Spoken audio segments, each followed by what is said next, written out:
ఎక్కువ సత్యమ్మ మీ అమ్మగారి పేరే ఎక్కువ వినిపిస్తుంది, నిజమేనా?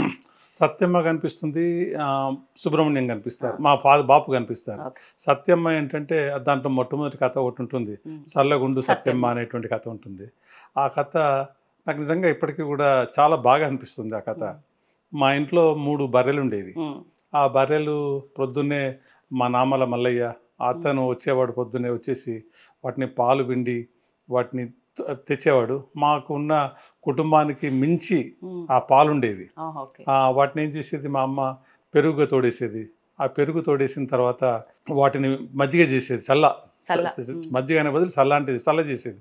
ఆ చల్ల కూడా ఎక్కువ ఉండేది. దాన్ని ఏం చేయాలి, మా ఇల్లు ఇంకో 5, 6 కుటుంబాలు ఉండేవి కిరాయికి, రెంట్కి.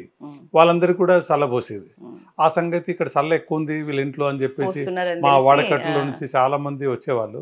మా అమ్మకి ఒక డ్యూటీ అనమాట, పొద్దున మళ్ళీ రావడము, పాలు పిండడము, వాటిని తోడేయడము, తోడిన వాటిని పెరుగు చేయడము, పెరిగిన వాటిని చల్ల చేయడము, చల్ల చేసి 11 గంటల ప్రాంతంలో దేవుని పూజ చేసి ఆ వంటింటి దగ్గర కూర్చొని అందరికీ చల్లబోయడం అనేటువంటిది ఒక వ్యాపకంగా ఆమెకు ఉండేది.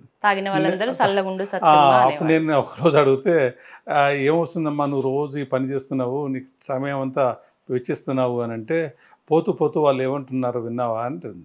అంటే విన్నాను అంటుంది. ఏమంటున్నారు, చల్లగుండు సత్యవ్వ అంటున్నారు కదా, ఆ దీవెనలు సరిపోవా మనకి, అంతకన్నా గొప్ప ఇంకేం కావాలరా అని అంటుంది.